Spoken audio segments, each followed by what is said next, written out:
Today on Public Eye News, we will look at a Michigan Tech career event and the UP Health System Marquette nurses strike.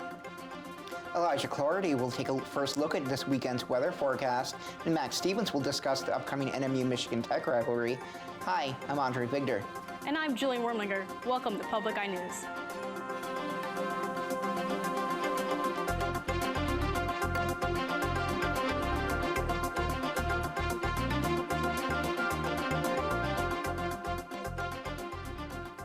Yesterday in Houghton, the 4th annual Michigan Tech Rail Day and Student Expo was held in order for rail industry co-workers to connect with Michigan Tech students and discuss employments, internship opportunities, and more. Michigan Tech is one of the only universities to offer courses in rail transportation and the only one to offer a minor in the field. At Finlandia University, students, faculty, and community members gathered to take part in an event to raise awareness about sexual assault titled Walk a Mile in Their Shoes, hosted by a campus group called It's on Us.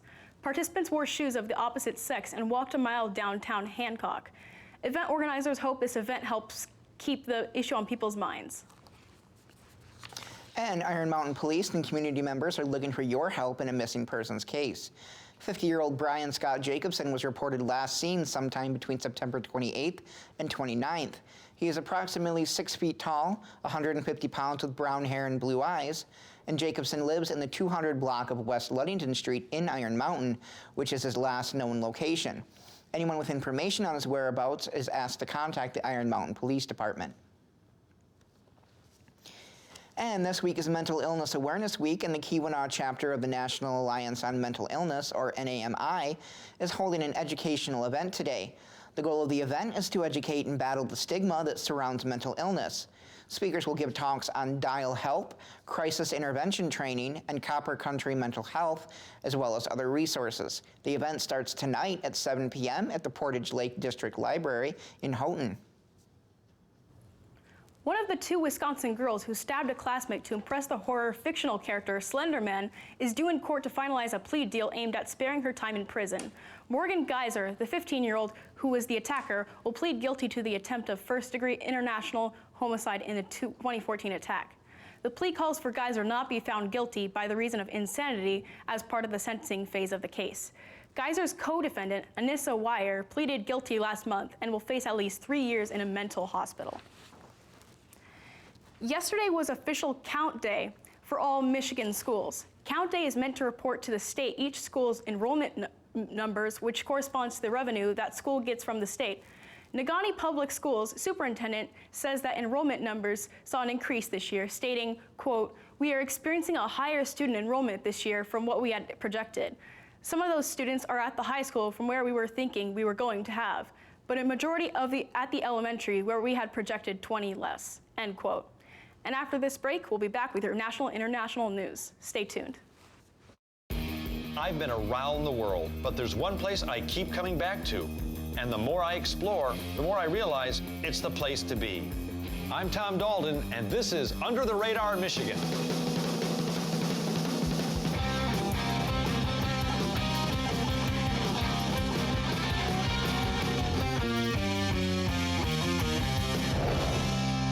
Watch it tonight at 9:30, Friday at 5, and Saturday at 10:30 p.m. on Public TV 13. And welcome back. House Speaker Paul Ryan spoke to Congress today, asking them to take a look at bump stocks, a piece of equipment that can convert semi-automatic weapons to fully automated ones. Currently, the device is legal to own, but banned. The killer from the Las Vegas shooting this weekend was found in possession of several of them on the weapons in his cache. It is not currently clear whether or not Republicans will actually follow through with movements to crack down on gun legislation, as they have caused stalemates in the past. Nevada GOP Representative Mark Almaday said the topic of legislation came up in conversation with President Trump on a return trip from Las Vegas Thursday, and that he sounded open to looking at the issue. And this morning, 400 UP Health System Marquette registered nurses began their long-anticipated 48-hour strike. The nurses from UPHS Marquette have stated that they are striking because the hospital administration has instated unsafe staffing levels that put patients at risk. Samantha Carter was at UPHS Marquette this morning. What do we want? Safe staffing! When do we want it? Now! Starting at 7 a.m., the Michigan Nurses Association joined other statewide unions on the community picket line outside the hospital on College Avenue. The strike follows several negotiation meetings that took place in the 13 days since the nurses announced their decision to strike. I want to bring public awareness that this isn't about monetary issues. This is for safe staffing. This is for my community and the people that I take care of that I was born and raised with. The nurses have been negotiating contract terms with Duke LifePoint since April 18th. When an agreement was not met, a 2-month extension lasted until July 28th. The issue has remained unresolved, and RNs have been working without a contract since. I work in the emergency department. I've been here for 27 years, and today I'm out here working for safe staffing is really what it comes down to. The only thing we become nurses for is take care of patients. And there's not a single nurse out here that's done this, chosen to walk away from their patients without a great deal of thought and a great deal of concern for their patients and the level of care that we're able to provide. The Michigan Nurses Association and UP Health System Marquette administration have met for further negotiations and included a federal mediator as of Thursday, September 28th. However, despite these additional unscheduled meetings, an agreement could not be met that would satisfy both parties. The nurses intend to strike until Saturday, October 7th at 6:59 a.m. Samantha Carter, Public Eye News, UP Health Systems, Marquette. The International Space Station's big robot arm was given a new hand today by some spacewalking astronauts. Commander Randy Bresnik and Mark Vande Hei accomplished the job on the first of 3 NASA spacewalks planned over the next 2 weeks. The original hand malfunctioned in August and was in dire need of a replacement before the November arrival of an orbital ATK supply ship. While the duo worked on the replacement job, they basked in the beautiful view of our planet Earth and full moon. They plan to venture back into space on Tuesday to lubricate the new hand, among other chores. Thursday Night Football returns to CBS tonight with the Tampa Bay Buccaneers hosting the New England Patriots. And for one rookie wide receiver, tonight's game, and really this whole NFL season, is a dramatic change from what he was doing just a few months ago. Brooks Silva Braga has more from Tampa. Not long ago, the notion that Bernard Reedy's office would be an NFL locker room seemed far-fetched. You know, it's still surreal to me. Sometimes I still can't believe it. Reedy was a star receiver at the University of Toledo, but then failed to make an NFL team. He moved back home to Tampa, unemployed. Across the street, I seen somebody putting an elderly in the truck, and I was like, I could do that. And like that, he went from running routes to driving routes for a company called CareRide that transports clients with limited mobility. I thank you very, very much. It paid $11 an hour, and Reedy, seen here last summer, didn't seem to mind. I seen that it was a blessing and that I could help others, so why stop? He kept driving even when the Buccaneers invited him to camp, only stopping when, in a surprise, he made the team. His first NFL game was scheduled for September 10th. It turned out to be the same day Hurricane Irma would hit. This is serious stuff, and you will die. CareRide was called on to help in the evacuation of Tampa, but Reedy's old boss, Doug Johnson, had a problem. Many of his drivers were evacuating themselves. So Johnson called Reedy. I said, you got any ability to work this afternoon? He goes, I'll get right back at you. An hour later, Reedy was helping evacuate his hometown. You know, they were just happy I was there to pick them up and get them home. But he didn't have to come to work that day. I mean, he's making more money than I'm ever going to make. Touchdown, Buccaneers! Nearly $500,000 this season, so some may be surprised to hear Bernard still plans to drive. You go back this offseason? Yes, I'll be back. Never forget where you started, he said. Brooks Silva Braga, CBS News, Tampa.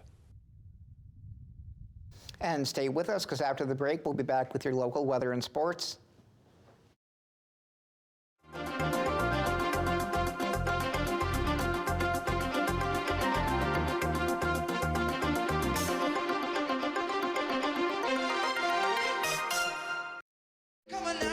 Coming up on Austin City Limits. Everybody sing it loud. Hey, I'm in love with the shape of you. We push and pull like a magnet do. Although my heart is falling too. Until then, I'll smile and hide the truth. I know I was happier with you.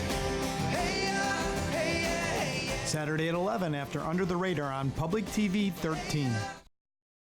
And welcome back. I'm Elijah Clordy. Taking a look at our sky cam. It's a little bit cloudy, but not a bad way to end off our Thursday. Our current conditions, it's mostly cloudy with a temperature of 60 degrees, winds northwest at 9 miles an hour, and pressure of 30.07 and steady. Tonight, it's looking to be partly cloudy with a low of 42, winds west at 5 miles an hour. And tomorrow, it will be sunny with a high of 63 degrees and winds south at 7 miles an hour. Taking a look at our UP in the eastern half, it's looking pretty cloudy throughout the whole UP. 60 degrees in Sault Ste. Marie, 60 in Manistee and Escanaba, and Menominee looking at 57 degrees. The western UP, 59 degrees in Iron Mountain, 56 in Ironwood, up in the Keweenaw, 57 degrees in Houghton, and 61 degrees in our hometown of Marquette.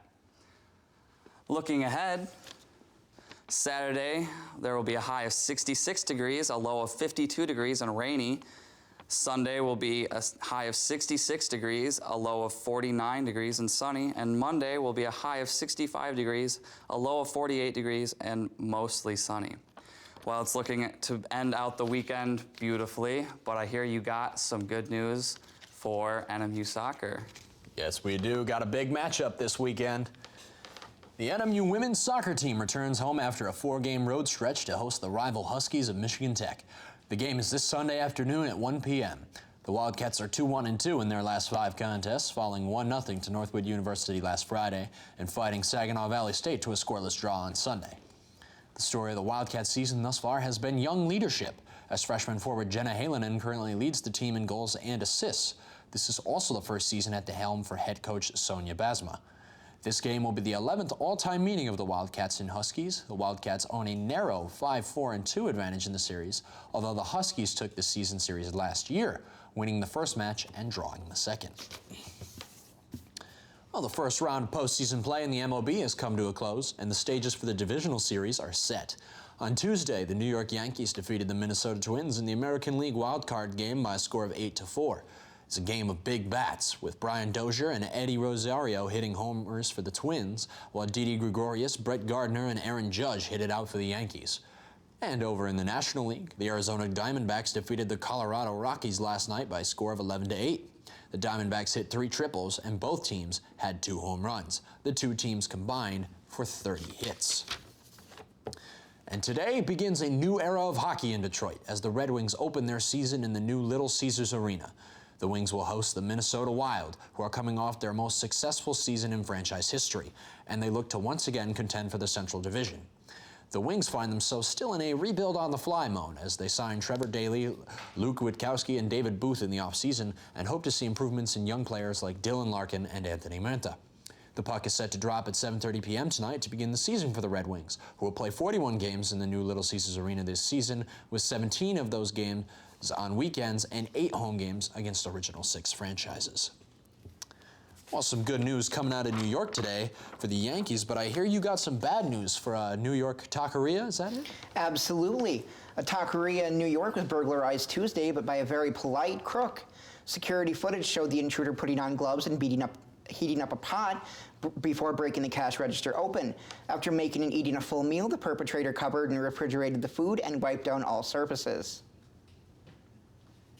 And with that, that's all the time we have for you today. Thank you very much for joining us on this edition of Public Eye News, and we'll see you all tomorrow.